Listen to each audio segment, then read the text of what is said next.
Labadiena, nors ir vėsų, bet dar klausytojų nemažai. Na, apie energetiką turbūt geriausia būtų buvę kalbėti, kada turėjom tokią rimtą krizę, kai išaugo kainos, kai atsirado grėsmė, kad galime tų tiekimo grandinių netekti. Dabar atšilo ir galima vėl laukti kitos žiemos, vėl pergyventi. Ir ko gero pas mus ir valstybės politikoje panašiai būna, kadangi jeigu pasižiūri į valdžios atstovų arba visuomenės aktyvumą šitų klausimų, tai jis ir banguoja, va taip, prieš žiemą žmonės pradeda ieškoti kuro, reikia važiuoti kažkur, tai pradedam ieškoti degalų ir tokie kalneliai visą laiką išlieka. Dėl atsinaujančios energijos išteklių, tai man norisi pasidžiaugti, kada prieš 30 metų išvažiavau pirmą stažuotę užsienyje, kaip tik energetikos klausimais, ir grįžęs buvau paprašytas padaryti pristatymą, kaip ten toj Danijoje. Tai netgi mano kolegos akademinės bendruomenės žmonės taip labai skeptiškai žiūrėjo. Ir galiu pasakyti, gal kokį 10 metų tas skepsis buvo ir turbūt suprantama, kodėl. Mes visi buvom susėdę ant atominės elektrinės stogo. Ir žinot, tos kainos nuo sovietinių laikų jos buvo gana žemos ir to poreikio, taip kaip Danijoje kažkodėl, tai jie tikrai turtingesni ir turi už ką nusipirkti naftos ir dujų, į atsinaujančią energetiką nebuvo. Ir gal, pasakyčiau, prieš kokį 10 metų toksai rimtesnis postūmis atsirado, gal prieš 15. Įsivaizduojat, turim 30 metų nepriklausomybės, o kaip gyvensime apsirūpindami energijos ištekliais, kažkaip liktai atsiras iš kažkur. Deja, dabar, kada mes turime tokią rimtą konfliktą su mūsų kaimynė, galima sakyti, kuri visą laiką buvo mums tų išteklių tiekėja, turbūt reikėtų kur kas atsakingiau galvoti, nes niekas negali, gal sudėtinga dabar taip šnekėti, bet niekas negali garantuoti, kad mes nueisim į tą konfliktą, karinį konfliktą ir kaip tada gyvensim. Ar tada mums visos tos grandinės tiekimo bus saugios, kaip kad dabar turime. Gal ne visai saugios, bet jos daugmaž turime. Tanklaivį, kuris veža dujas, bet jisai, žinot, yra plaukianti bačka. Ir labai lengvai pažeidžiama. Jeigu po vandeniu vamzdį pažeidė, tai turbūt tą bačką pažeisti daug lengviau. Ir su visais kitais, su elektros tiekimu iš kitur. Viena kita linija ir mes to tiekimo neturim. Ir kaip tada gyvensim? Tas pats su degalais. Ir jeigu gerai apsidairai, tai tų išteklių mes turime, bet gana vangiai juos diegiame. Kaip pradžioj sakiau, aš savo visą veiklą skyriau atsinaujančiai energetikai 30 metų ir jinai per tą laiką vystėsi. Negalima sakyti, kad jinai prastai vystosi, bet jinai galėtų būti daug geriau. Jeigu palygintume savo rodiklius pasiektus su skandinavai, sakykime, aišku, yra jie lyderiai, jie visą laiką buvo lyderiai, bet reikėjo vieną akim žiūrėti, ką jie daro, nes jie ne patys kvailiausi iš mūsų kaimynų ir būtume turbūt dabar visai kitoj situacijoje. Jeigu taip formaliai žiūrint, tai tos motivacijos lyg ir suprantamos. Jos deklaruojamos ir ES dokumentuose mažinti priklausomybę nuo importo, mažinti iškastinių energijos išteklių naudojimą. Kadangi jeigu importuojame, tai dažniausiai mes iškastinius išteklius importuojame. Ir kas turbūt visiems aišku, kad tie iškastiniai ištekliai labiausiai teršia aplinką. Vis tik tos mūsų visiems žinomos CO2 emisijos atsiranda daugiausiai iš jų. išlaidos energijai. Juk visi gerai suprantame, jeigu mes norime kažką įsivežti, tai turim kažką ir išvežti. Tada turim galvoti, kiek mes turim kumpių, šnapso, batų, drabužių išvežti į užsienį, kad atsivežti už tam tikrą sumą tų energijos išteklių. Ir jeigu kas nors ekonomiką pasižiūrėtų, tai man atrodo, kad pas mus balansas ne visą laiką yra teigiamas. Mes vis tik daugiau finansinę išraišką įsivežam, negu išvežam. Ir čia gana rimtas klausimas, netgi mums atstovaujantiems žemės ūkį. Ar tikrai pats geriausias būdas grūdus išvežti? Gal kaip kada žmonės diskutuoja, vienas kitas ūkininkas ima juos ir sudegina, sako, man gaunasi pigiau. Nes grūdai rinkoje būna žema kaina, o energijos ištekliai aukšta kaina. Ir čia tikrai reikėtų kartais pažiūrėti, gal kai kurių produktų galimybės panaudoti energijai nėra tokia didelė nuodėmė. Čia dėl naujų darbo vietų savaime. Aišku, kada mes naudojame atsinaujinančius energijos išteklius, jie dažniausiai yra išsklaidyti. Ir tai yra mažesni objektai ir jų aptarnavimui, jų statybai, jų projektavimui, kūrimui reikia kur kas daugiau žmonių negu tiems dideliem griozdam. Įsivaizduokit, Lietuvoje vėl galim pastatyti atominę elektrinę ir apsirūpinti elektrą. O dar geriau Baltarusijoje pastatyti ar Švedijoje ir visai negaminti. Bet tada mes čia nesukuriam jokios darbo aplinkos. Ar mums to reikia?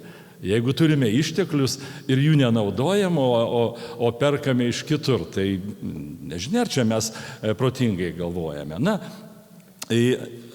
Dėl ES direktyvų galiu pasakyti, kad čia yra tam tikras postūmis mums. Aš abejoju, ar visą laiką valdžios žmonės, kiek man tekdavo bendrauti su ministerijos atstovais, su Seimo atstovais, visą laiką leitmotyvas toksai. Man atrodo, dabar ir viceministras, darydamas savo pranešimą, paminėjo, niekada mes nedarom daugiau, negu iš mūsų reikalauja ES. Čia toks kvailas požiūris, kadangi čiagi mūsų reikalas, ar ne, kuo mes apsirūpinam, iš ko mes gyvenam, jeigu ES pasakė, tai darysim. Aš šiek tiek įžiūriu, kad čia dar toks įprotis, ką Maskva pasakys, dabar ką Briuselis, susikeitė sostinės ir požiūris liko tas pats. Tai manau, kad mes turėdami tą postūmį einame gerą linkme, bet man gražiau būtų, jeigu galvotume savo galvą ir darytume tai, kas mums naudingiau yra. Tokia motyvacija kaip pasauliniai iškastinio kuro ištekliai, jinai galbūt mums kasdien yra nematoma.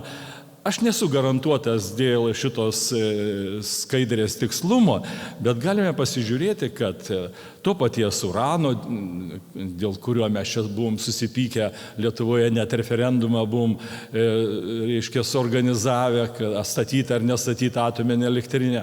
Nėra jo tiek daug. Jeigu patikėti šitą skaidrę, jo užtektų mums iki 2050 metų. Tai čia jau visai netoli. Naftos truputį ilgiau, gamtinių dujų irgi tik truputį ilgiau. Galbūt daugiausiai išteklių pasaulyje yra anglies, bet kaip žinia, arti mūsų nėra, arba jeigu ir yra, tai ją sunku atvežti, ją kainuoja daug atvežti ir energijos labai daug sunaudojame atvežti. Taip kad tie pasauliniai iškastinio kuro ištekliai nėra begaliniai. Jie tikrai baigėsi ir netgi visi mūsų kariniai konfliktai, ta socialinė trintis pasaulyje vis tik yra dėl šitų 4 bačkų, kurios baigėsi. Ir įsivaizduokite, kaip mes susipjausime pasaulyje, gal man jau nereikės tose pjautinėse dalyvauti, jeigu mes dalinsimės paskutinį lašą naftos, paskutinį litrą dujų ir paskutinį kilogramą anglies. Tai iki to turbūt negalim daeiti, vadinasi, turim pereiti prie kitokių. Deja, pasaulyje dar šitie parodyti ištekliai yra pagrindiniai. Jie dabar varo visas mūsų ekonomikas, jie pagrindiniai yra energijos ištekliai, bet ir jie dar intensyviau naudojami, negu buvo naudojami pernai, negu buvo naudojami prieš 10 metų ir dar kur kas intensyviau negu prieš 50 metų. Tai va tas intensyvumas labiausiai ir baugina. Kita problema, tai iš kur jie ateina? Jie ateina iš ne visai stabiliai gyvenančių valstybių, tiek politiškai, tiek ekonomiškai. Ir dažniausiai krizės vyksta tada, kai tuose valstybėse, kur tie ištekliai yra sukaupti, prasideda neramumai. Ir aš atsimenu ir studentam pasakojau, kaip danai perėjo prie atsinaujinančių energijos išteklių. Todėl, kad įvyko Izraelio-arabų karas, nutrūko tiekimai ir Skandinavijoje mes tuo metu kažkaip nelabai reagavom, nes mes turėjom kitas tiekimo grandinės. 80-metyje karas nutraukė tas grandinės ir energijos ištekliai pabrango 300%. Mes praeitą rudenį tą irgi pajutom. Tai tie srautai, matote, jie labai riebus iš tų nestabilių valstybių, tiek Afrikos, tiek Lotynų Amerikos, tiek Azijos ar tos pačios Rusijos yra gana riebus ir mes esame absoliučiai priklausomi. Mes tiesiog sėdim ant tos adatos, kurią valdo tos valstybės ir jos gali viską pas mus pakeisti. Ir ekonomiką, ir politiką. Juk dažnai Lietuvoje tai būdavo, kaip tik tai rinkimai, tai prasideda problemos su mūsų šitų išteklių tiekėjais.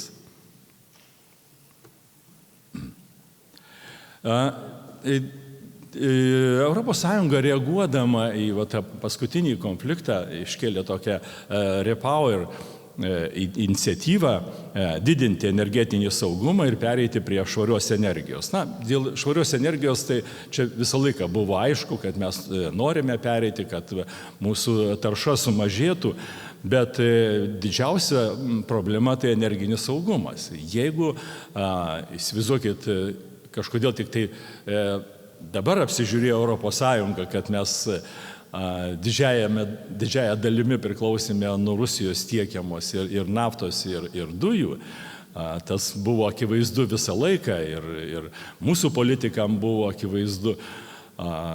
Deja, kitiems nelabai. Aš atsimenu labai negražius pokalbius dar su vokiečiais, netgi vokiečių ambasadorius, taip labai iššaukiančiai diskutavo su mūsų politikais, kada buvo diskusija apie gamtinių dujų vamzdyno tiekimo. Žinot, Lietuvos interesas buvo, kad tas vamzdynas eitų per Baltijos šalis, vokiečiai su rusais susitarė dėl Baltijos jūros dugno. Ir tas patrauklumas kainų ir kažkokių dar kitokių interesų matomai mus privedė prie to, kad dabar greituoju būdu reikia diversifikuoti tiekimus. Ir čia šitoj vietoj nėra taip paprasta, nes tiek mes, tiek kitos valstybės menkai tam pasiruošę. Ir REPower skelbia tokią idėją, kad piliečiai yra švarios energijos perėjimo centre. Nes kada mes visą laiką laukiame, ką valdžia nuspręs, tai ne visada būna naudinga piliečiam. Netgi matome ir dabartinėje situacijoje, kad kai kurie sprendimai paprastai būna palankus didžiųjų kompanijų interesams tenkinti. Tuo tarpu piliečiai turi tik tai susimokėti. Ir čia siūloma, kad per energetikos bendrijas jie skatinami aktyviai dalyvauti energijos rinkoje, tampant energijos gamintojais. Ir šitą idėją tokia paveiksliukė išdėstyta. Bet aš dar noriu irgi, kada kalbama ir apie bendrijas, ir apie tą galimybę apsirūpinti atsinaujančią energiją, mes per mažai dėmesio skiriame energijos taupymui.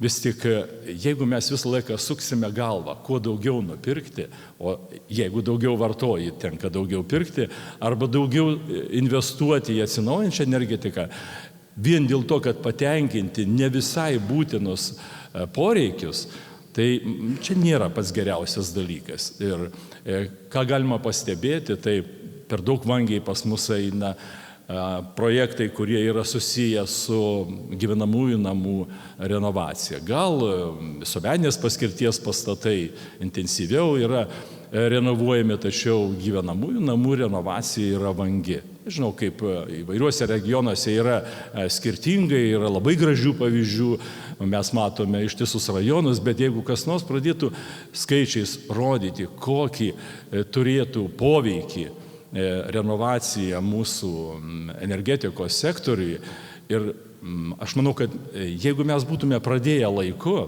sakykime, idealiai, prieš 30 metų, mes ko gero jau būtume viską renovavę ir energijos poreikiai būtų gerokai mažesni. Ir dabar dažniausiai ir tie veiksmų planai, kurie ruošiami, jie taip abstrakčiai žiūri į tą klausimą, nes nežinia, kiek bus paramos, nežinia, kaip valdžia į tą žiūrės ir ką mes čia turėsime. Žiūrint į atsinaujinančios energetikos plėtrą, pagal jos dalį mūsų energijos balanse, mes esam gal ir neblogoj situacijoje, nesame ES šalių uodegoj, kažkur tai per vidurį, ir esame 21 metais jau visai arti iki ES siekiamo vidurkio 30 metam. Taip, formaliai žiūrint, atrodo viskas gerai. Ir jeigu lygintume su tuo, ką turėjome, tai tikrai neblogai, nes prieš 25 metus turėjom lygiai nulį. Nieko mes neturėjom, nei saulės energetikoje, nei vėjo energetikoje, nei biomasės energetikoje, juk tos biokuro katilinės atsirado ne taip jau senai. Tai vat, pagal tą intensyvumą esame visai gal neblogoj situacijų, tik tai tiek, kad žiūrint į kitas valstybės, aišku, yra į ką pasižiūrėti, netgi į mūsų kaimynai Latvijai yra kur kas aukščiau, galbūt jų gamtinė aplinka lėmė, bet jeigu taip būtume stebėję, kaip Latvija elgėsi tuos 30 mečius, jie buvo aktyvesni. Ir Latvija, ir Estai buvo kur kas aktyvesni negu mes. Kokia dabar sandara tų atsinaujinančių energijos išteklių?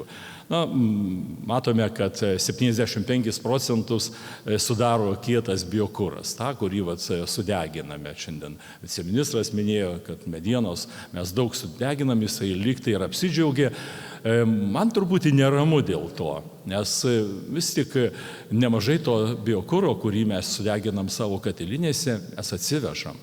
Ir aš dabar nematau statistikos, kas darėsi šią žiemą, kada tos grandinės nutrūko, juk žinome, iš kur mes vežėme tą medieną.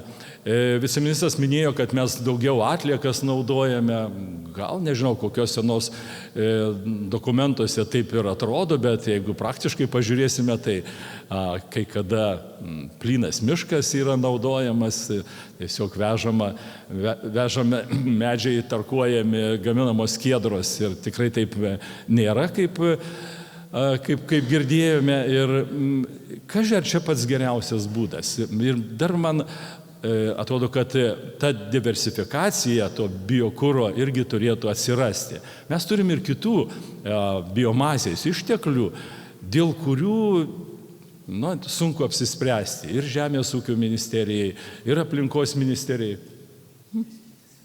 Jau. Ir tas, manau, kad turėtų keistis, nes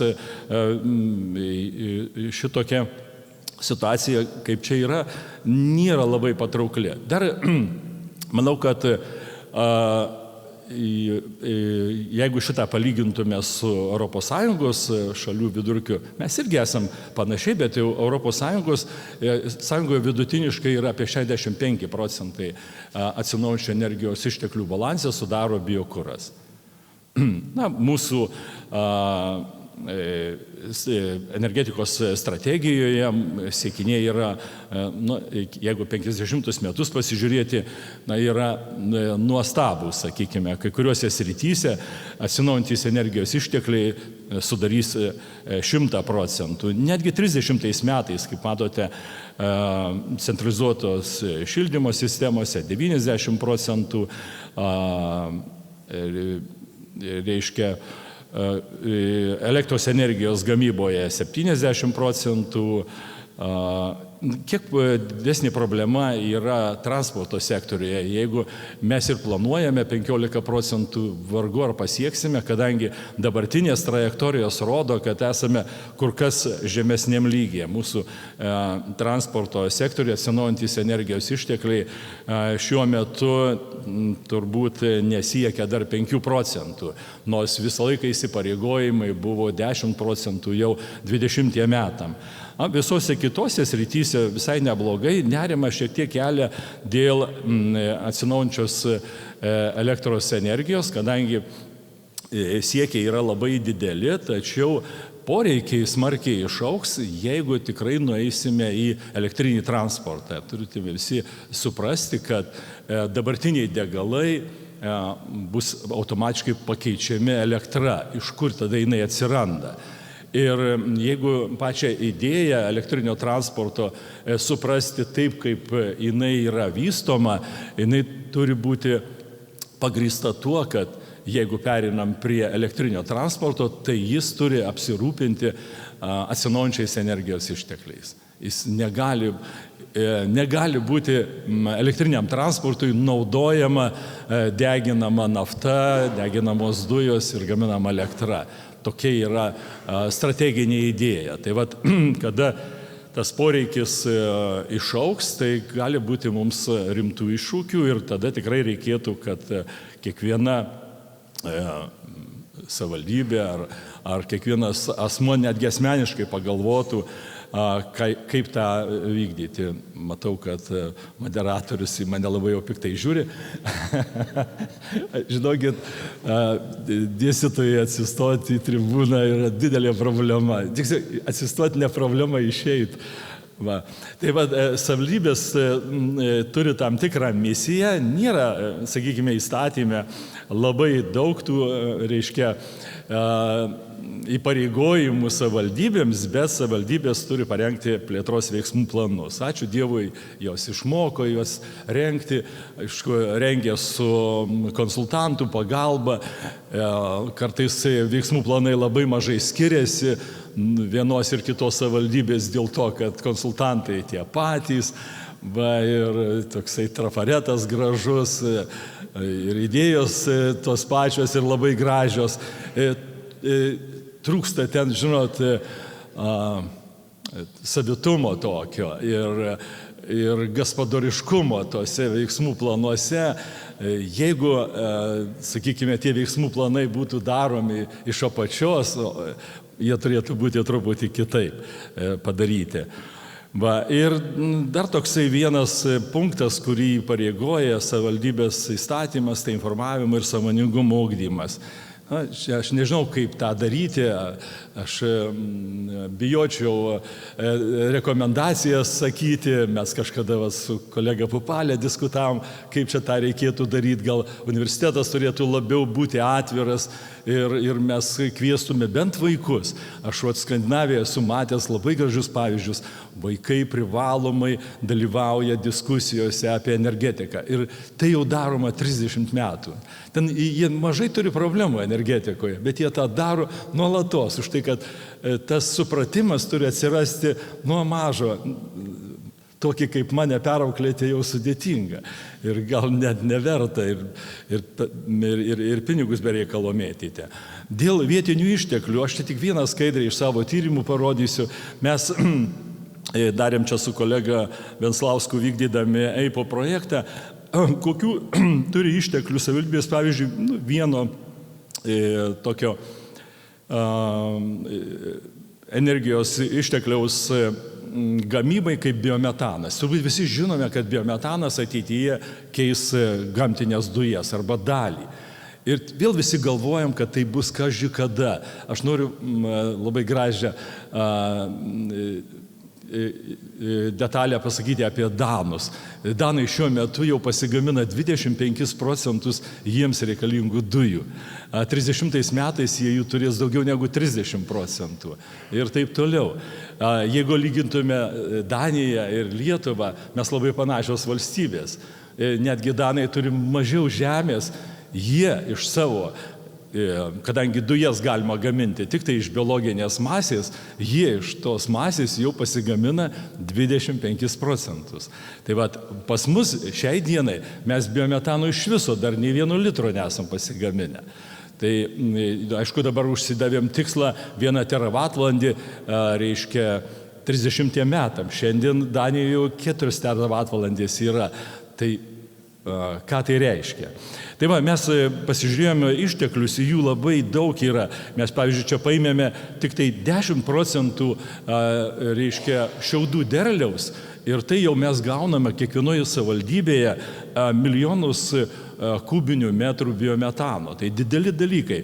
Nebūtinai, kad jie būtų naudojami transportui. Jie gali būti tiekiami į gamtinių dujų tinklus ir naudojami bet kam, buičiai ir taip toliau. Tai va, tie ištekliai yra tikrai dideli ir ką aš norėjau pasakyti, kada lyginau biokurą. Čia irgi biomasė, kuri, tarp kitko, mažiau žalos ir aplinkai daro, nes jeigu mes užsimotume iškirsti miškus labai nesunku, bet vėl juos vystyti ir kad vėl jie būtų mūsų plaučiais nėra taip paprasta.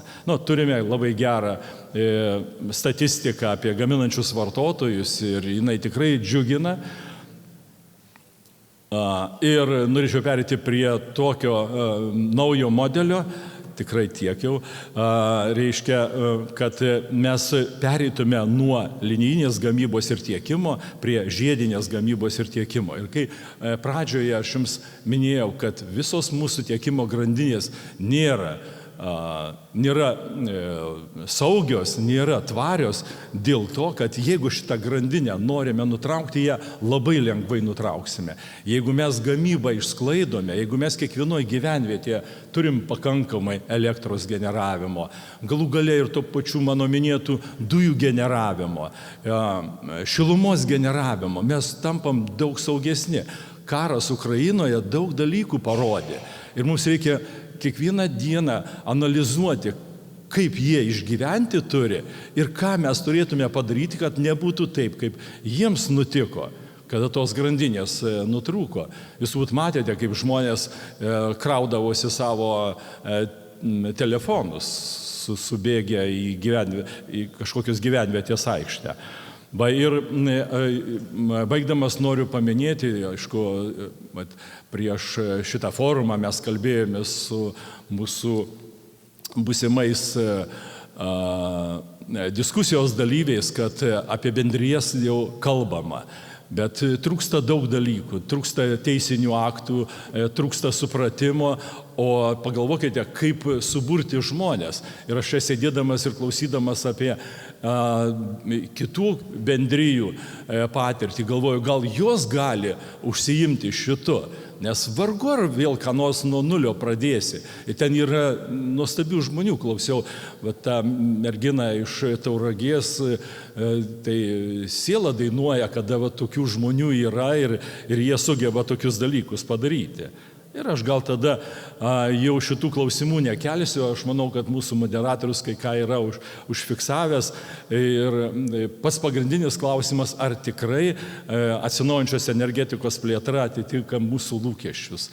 Tai galima pasakyti, kad daug dalykų mes turime gerų, o gal čia ne visai padoru, pabaigai manau, kad yra daug nepadarytų dalykų ir turbūt mūsų diskusijos metu mes juos ir aptarsime. Ačiū už dėmesį ir dovanokit už pereikvotą laiką.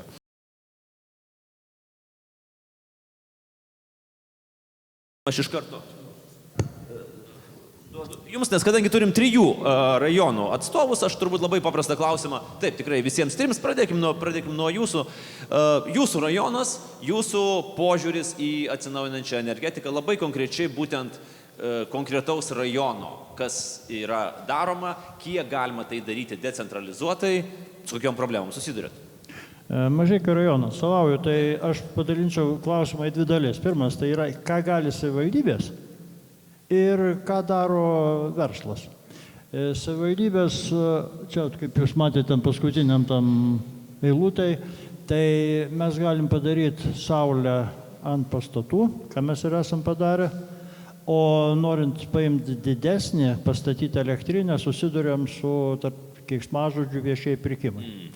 490 kW elektrinę statom 2 metai ir pakilus kainom mes buvom priversti skelbti iš naujo konkursą, kadangi APVA, aplinkos projektų valdymo agentūra, sakė, nors jūs ir sumokėsit pabrangimą savo pinigais, mes jums paramos neduosim, nes jūs pažiūrėt pirkimo sąlygas.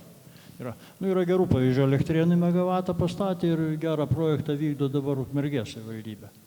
Toliau didieji parkai, tai yra nuo mūsų nelabai priklauso. Vėjo parkai statosi, puiku, ten yra Ignitis 75 megavatai, toliau Pajūrio dar vienas yra 45 megavatai. Taip kad, dar kartą sakau, savivaldybė gali tik tai tam mažas statyti savo saulės elektrinę. Ir po to jūs turite tam tikrą apribojimą, atsiranda tas toksai butelio kaklelis, ar ne? Atsiranda, tai vienas problema yra su prisijungimu, nes jeigu gerbiamas profesorius sakė apie energetinės bendrijas, taip, tai pirmas dalykas, tu turi turėti žemę, antras prisijungimo galimybę. Taip. Nes ten, kur nori, nepasijungsi. Kolegos, nežinau, Vitalijus yra, jūs megavatą norėjot pasistatyti, tai megavatas investicija kainuoja 1 milijoną, prisijungimas 2 milijonai. Taip grubiai šnekant. Taip, kad šitoje vietoje norai yra geri, lyg tai gražu, bet mums rankos surišti. Ir realybė taip, kitokia. Gerai, prieš suteikiant žodį Elektrėnų savivaldybės atstovai, galime perduoti mikrofoną, paprašysiu. Nepriminiau, bet jau manau, kad patys jūs turbūt prisiminėt, išnaudokim šitą mūsų irgi programėlę su QR kodu ir klausimas yra toks, nuo ko priklauso atsinaujinančio energijos išteklių plėtra regionuose. Kas dar neatsakėt arba kas nori atsakyti papildomą, jau matot, tam tikri raktiniai žodžiai yra, tai bus įdomu pamatyti, kiek jų, kurie bus populiariausi, nes kol kas matom tokie visi gan vienodie, turbūt finansiniai resursai, gal dažniau, jau tuoj prasidarys finansai piliečių sąmoningumas. Gerai, tai paliekam čia jūsų eigai, prašau, jūsų situacija Elektrėnuose. Tai laba diena visiems. Kaip mes gyvename Elektrėnuose, tai aišku, nacionalinė valdžia uždavė mums tokią užduotį pasirengti atsinaujinančių energijos išteklių plėtros planą. Pasirengėm, pasitikrinom, situacija pakankamai nebloga.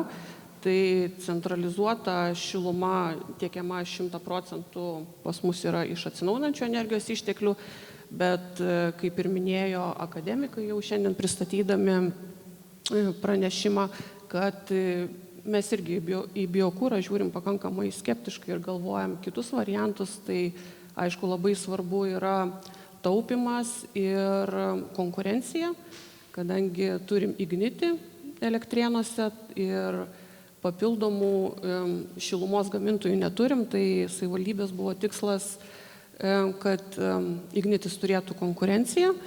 Tai visai tokį neblogą modelį pasirinkom, visi sakė, kad gal mes čia truputėlį fantazuojam, bet visai neblogai gavosi. Mes išnuomavom žemės sklypą su specialiosiom sąlygom, nes savivaldybė, prašydama valstybės žemės fondo nuomoti sklypus, gali nustatyti savo specialiasias sąlygas. Jeigu jos fondui atrodo normalios, tai jas įdeda į skelbimą. Ir nuomojant žemės sklypą, mūsų sąlygos buvo tokios, kad į tą sklypą turi ateiti investuotojas ir pastatyti 5 megavatų katilinę, kuri naudotų atsinaujinančius energijos išteklius ir tą turi padaryti per 2 metus, jeigu ne, nuomos sutartis bus nutraukta. Tai tokių pilotinių, tokių verslų investuotojų atsirado ir dabar Jie stato katilinę ir manau, kad centralizuotam šilumos tiekime konkuruos su kolegom ir taip mes sumažinsim šilumos vartotojam kainą. Kalbant apie elektrą, tai mūsų savivaldybė pasinaudodama paramą pasistatė 1,1 megavato galingumo saulės parką. Tai visos biudžetinės įstaigos ir viešusios įstaigos Elektrėnų savivaldybėje yra 33, naudoja saulės energiją ir elektros iš nepriklausomų tiekėjų pirkom 2 mėnesius tik tai, vasarį ir truputėlį kovą. O šiaip naudojamės tai, ką pagamina mūsų saulės elektrinė. Džiaugiamės, pasisekė, turim taip pat ir kitų planų, kas susiję su gatvių apšvietimu, tai šiuo atveju pigiau pasigaminti neišeina, tai esam ties taupimu ir stengiamės šitoj srityje tobulėti. Tai trumpai tiek. Taip, ačiū. Tada gal šeimininkams Kauno rajono savivaldybė suteikim progą irgi įvertinti savo situaciją ir tada paprašysiu profesoriaus pakomentuoti, ką girdėjom iš 3 skirtingų rajonų. Labadiena. Kauno rajono savivaldybėje darni energetika pradėta užsiminėti nuo 2013 metų, kai kartu su profesorium kūrėm tada dar darnios energetikos veiksmų planą, ir kuris buvo taikomas visoje teritorijoje. Prie šito plano įgyvendinimo prisidėjo ir verslas, ir gyventojai, ir akademinė visuomenė. Šiai dienai situacija tokia, kad, sakysim, prieš 10 metų mes turėjom šilumą tiekiam, gaminom daugiausiai iš dujų, dabar 72% yra iš biokuro šilumą gaminama. Šiai dienai turime įsirengę saulės jėgainių ant mokyklų ir darželio pastatų. Galingumas bendras beveik netoli 1 megavato. Tai, kad bendrą vaizdą susidarytai, bendroje apimtyje mūsų įstaigom reikalinga galingumas būtų 5 megavatai. Tai judėjimas yra, aišku, jisai mūsų netenkina. Šiuo metu vykdomas yra viešo privataus partnerystės projektas dėl gatvių apšvietimo tinklų modernizavimo, pakeičiant visas natrio ir gyvsidabrio lempas į ledines, kas mums duotų sutaupimą apie 2,5 karto išlaidų sumažinimo, ir šitas išlaidas mes galėtumėm šitos pinigėlius panaudoti visai kitoms funkcijoms, darželiam, mokykloms, socialiniam reikmėm. Taip pat šiuo metu planuojama paleisti konkursą dėl operatoriaus parinkimo elektros pakrovimo stotelėm 54 per visą rajoną. Kas daugiau iš tokių, čia jau buvo minėtas apie būtent saulės jėgainių įrengimą.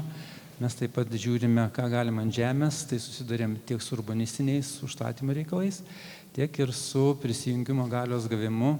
Radomės vieną sklypą, turėdami savo dispozicijoje 2 hektarus, mes galėjom ten pastatyti 1 megavato jėgainę.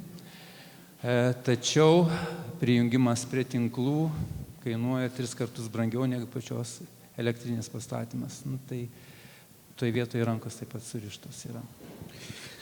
Profesoriau, ką jūs išgirdot iš 3 rajonų atstovų, kas jums įstrigo, ir po to mes, manau, padiskutuosim apie tuos raktinius žodžius, nes jie labai gražiai susišaukia su tuo, kas ir buvo jūsų pranešime sakyta ir ką čia dabar ką tik girdėjom.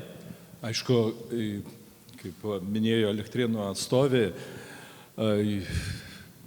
remiantis įstatymu, jie vykdo, jie rengia planus, bet šiek tiek turbūt savivaldybėm irgi yra problema, jie gali rūpintis tik tai jiems priklausančiais pastatais, jie rūpinasi, kaip aprūpinti elektros energiją, šilumą savo visuomeninės paskirties pastatus, bet mes turime dar ir kitus vartotojus.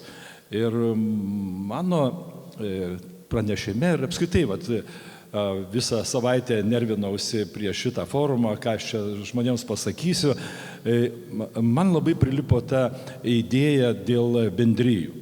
Ir žinot, kodėl? Toj pačioj karo polemikoje arba netgi elgesio didžiųjų kompanijų su vartotojais polemikoje galima pastebėti, kad jeigu mes kurtume bendrijas ir uždarytume energijos srautus bendrijoje, įsivaizduojate, mano gatvėje yra kas antras namas su saulės elektrinė. Perteklinę elektrą jisai atiduoda į tinklą. O jeigu jisai atiduotų kaimynui, per apskaitas, dabar tos bendrijos čia nėra naujas dalykas. Jau Europoje mes turime 20 metų istoriją. Perskaičiau aš kelias studijas apie jų patirtį ir jie daug išlošia. Nes dabar, jeigu mes perteklinę elektrą atiduodam, operatorius iš mūsų nulupa mokestį, ir nežinia dar kokį jisai nulups už metų, už 5, galbūt jisai pasieks tokį, kad vargu ar apsimokės, bet jeigu ta elektra, aš kalbu tik apie elektrą, bet gali būti ir kiti ištekliai, gali cirkuliuoti, tada mes turėtume visai kitą efektą. Ir karo akivaizdoje būtų daug saugiau, mums tikrai būtų daug ramiau. Aišku, tos bendrijos nėra pigus reikalas ir ko gero mano kolegos dabar aiškins, kokių ten dar problemų yra, jeigu ten reikia ploto, tai čia dar daugiau dalykų reikia, bet tolimesniai perspektyvoje žiūrint, mes turėtume visiškai kitą kokybę. Ta paveiksliuką su tuo ratu mes turėtume įgyvendinti ir mes tada turėtume daug saugesnę ir tikrai energetinę nepriklausomybę, o ne tokią, kokią dabar deklaruojam. Gerai, padiskutuokim trumpai apie šitą idėją, Vidmantai, ir jūs galbūt sureaguokit. Aš paprašysiu sureaguoti ir į tai, ką profesorius paminėjo, ir į mūsų pagrindinį šitą raktinį žodį piliečių sąmoningumas. Ar ne? Nes, reikia ir viešinimo, ir mes matėm ir profesorius pasisakėme, viešinimo, kalbės su žmonėm, kaip tas Mažeikių rajone veiktų potencialiai. Tai yra tiek, kiek yra su žmonėm sunku arba lengva bendrauti, kiek šita idėja galbūt yra įgyvendinama, tada tas pats klausimas būtų ir kitiem 2 rajonam.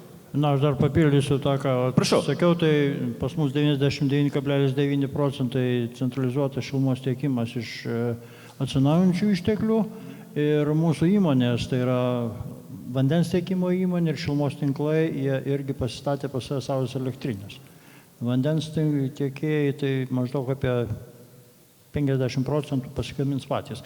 Dabar dėl energetinių bendrijų. Tai jau tas žiedinis tas paveiksliukas, tai yra Danijos Kalundborgo pavyzdys. Tam praktiškai simbiozė yra. Sąmoningumas, reikia, kaip pristatinėjot apie bendrijas, reikia variklio. Kas suktųsi.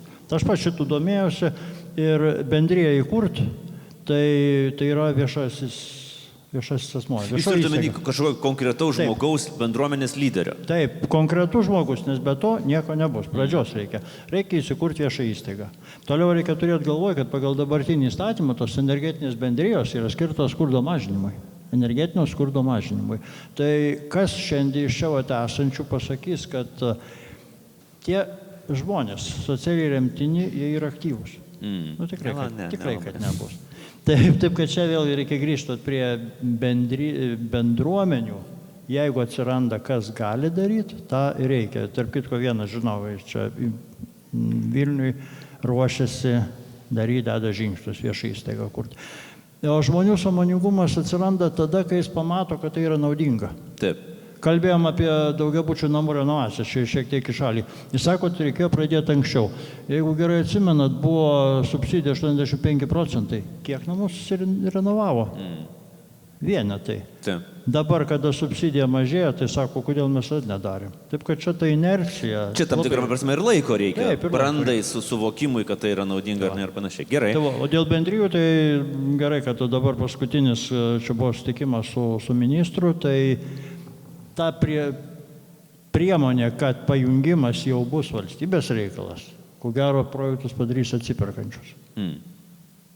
Gerai, tas pats klausimas Kauno rajonui, kuris ir pagal ankstesnį mūsų matytą tyrimą, jis yra tarsi viena finansiškai savarankiškiausių savivaldybių, kaip ir girdėjom, daug jaunų žmonių, tai yra tarsi labai gera dirva tokių bendruomenių kūrimų įstiprinimų. Kaip jūs vertinat, Artūrai?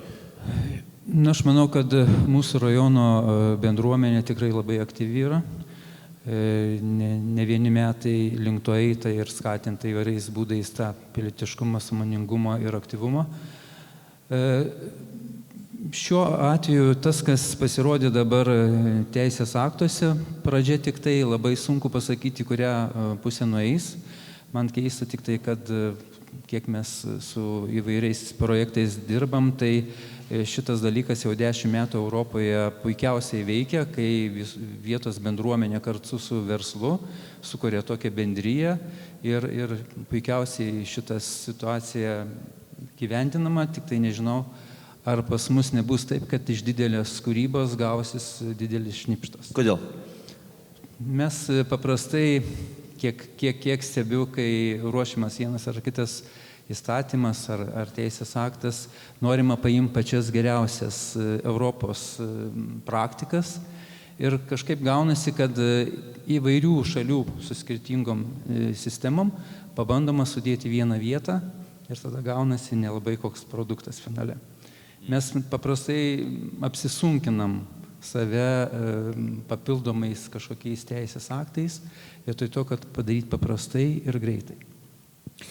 Elektrinė, koks jūsų matymas, koks yra galbūt gyventojų motyvacijos, galbūt yra kažkoks mechanizmas jungtis ar į bendrijas, ar pozityviau žiūrėti į atsinaujinančią energetiką? Tai pradžiai pasakysiu tiek, kad birželio mėnesį Elektrėnų savivaldybės tarybai bus teikiamas klausimas dėl bendrijos steigimo. Ruošiam dokumentus, kaip ir kolegos sako, yra problematika ir bendrai teisės aktų leidėjai gal paėmė gerą pavyzdį, europietišką, bet gal per mažai panagrinėjo mūsų situaciją Lietuvoje dabar. O problematika yra tokia, kad verslas visada yra vienu žingsniu į priekį ir viena koja į priekį. Ir kaip ir kolegos minėjo, problematika yra tai, kad reikia mūsų elektros inžinerinės infrastruktūros gali didinti. O dėl ko tą reikia daryti? Dėl to, kad verslas yra rezervavęs tą galę ir nusipirkęs ją ir papildomai tos galios nėra. Ir kaip mes manom, kad kaip šitą problemą būtų galima išspręsti, kad į energetinės bendrijas aktyviau galėtų įsijungti verslas. Taip pat, ką mes ir darėm su savo saulės elektrinė, mes neturėjom savo sklypo, mes neturėjom savo prisijungimų, bet mes pirkom paslaugą iš verslo, kuris buvo pasiruošęs tą padaryti ir saulės elektrinė mums pastatė per 6 mėnesius. Tai lygiai taip pat ir su energetiniam bendrijom mes matom, kaip tas galėtų būti įgyvendinta ir tikrai turėtų būti partnerystė su verslu. Ir kodėl savivaldybei tai turėtų įsijungti aktyviai, kaip ir kolegos minėjo, kad energetinių bendrijų pagaminta elektros energija turėtų būti nukreipta į tuos gyventojus, kuriem sunkiausiai sekasi gyventi, o savivaldybių socialinės paramos skyriai su jais daugiausiai dirba ir mes tam išleidžiam nemažai pinigų. Dėl to mes tikrai esam suinteresuoti užimti lyderio poziciją energetinių bendrijų steigime, nes savivaldybė galėtų aprūpinti pirmiausiai šeimas, kurios patiria sunkumus elektros energiją. Ir tai būtų viena iš savivaldybės atsakomybių ir taip pat bendradarbiavimo su verslu. Dėl bendradarbiavimo su verslu teisės aktai dar nėra išleisti, bet jau jie yra keistini. Ir mes būsim vieni iš tų, kurie tikrai inicijuosim tą. Puikiai skamba, teisės aktai dar neišleisti, bet jie jau yra keistini. Gerai, reziumuokime ir, profesoriau, nuo jūsų pradėkim, galite trumpai sureaguoti tai. Ir čia, kaip suprantu, kažkokie yra vyriausybiniai signalai, kad testinė sistema, tai nieko baisaus nevyksta Lietuvoje, nes tokiu metu ir turėjo būti tie signalai. Tai, ir tada mano paskutinis klausimas iš karto jums būtų būtent apie kitą raktinį žodį, valstybės politiką. Tai yra, ko reikėtų valstybiniam lygmenyje, kad savivaldoms būtų lengviau dirbti su atsinaujinančia energetika. Prašau.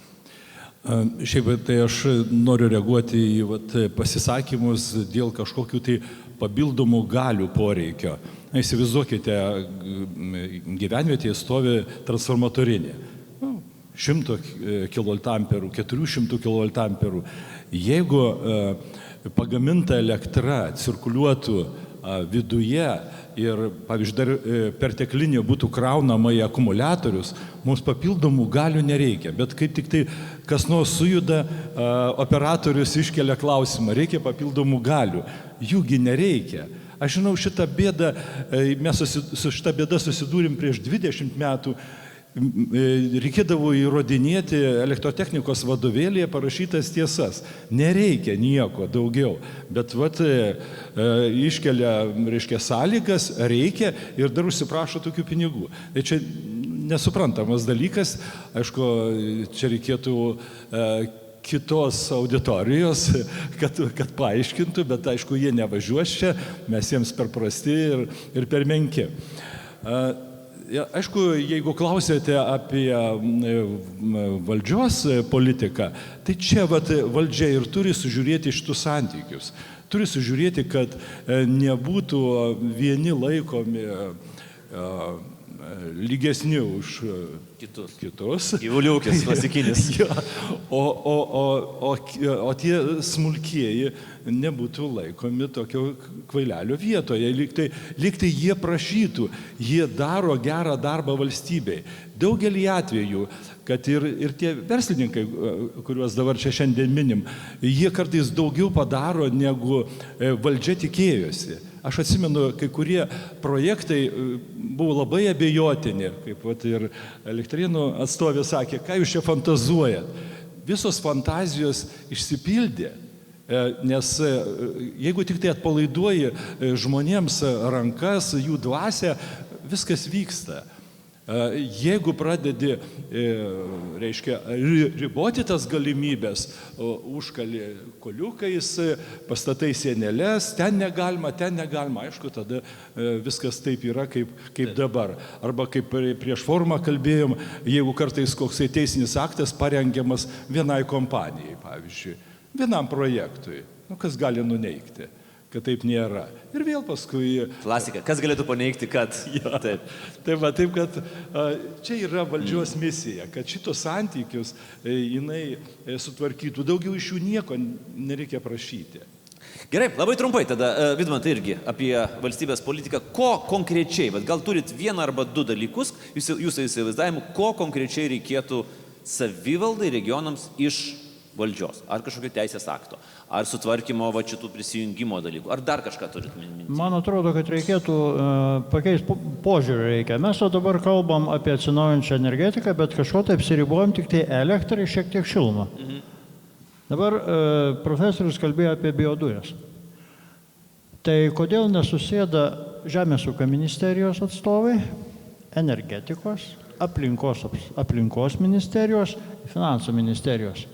Ir pasižiūrėti biškį į priekį, kaip mes ruošiamės pasiekti transporte 15%. 23-25 labai gražiai atrodo, bet mums gresia teks pirkti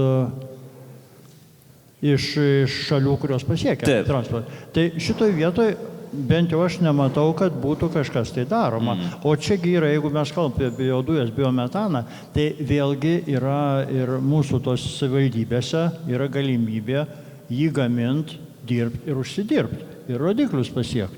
Taip. Tai šito vietoj trūk. Matau, kad čia yra trūkumas. Kitas dar dalykas, ką mes... Trumpai. Labai trumpai. Aplinkos viceministras paaiškino, kad mes laiku ir vietoj pradėjom naudoti biokurą. Bet laikas praėjo, dabar biokuro kainos kyla ir jau dabar reikia pradėti galvoti, vėlgi čia energetikos ministerija, aplinkos ministerija, ką mes darysim, daleiskim, sakantį šildymo sezoną. Kokia kaina bus, koks bus biokuras, kadangi mes RED 2 direktyvą, atsinaujančių energetikos direktyvą, jau reikalavo, kad biokuras būtų atsekamas jo tvarumas, o RED 3 direktyva, kai bus, tai neaišku, ar apskritai biomasės deginimas bus tvarus. Taip. Taip, kad čia laukia du iššūkiai. Artūrai, tada irgi labai trumpai ir taip pat... Nu, gal Giedrė. vieną tokį pagrindinį, kad ruoždami teisės aktus iš tiesų įsiklausytų į savivaldybių prašymus, kad tas derinimas privalomas su savivalda būtų realus, o ne tik papirinis. Labai geras pastebėjimas, Giedrė.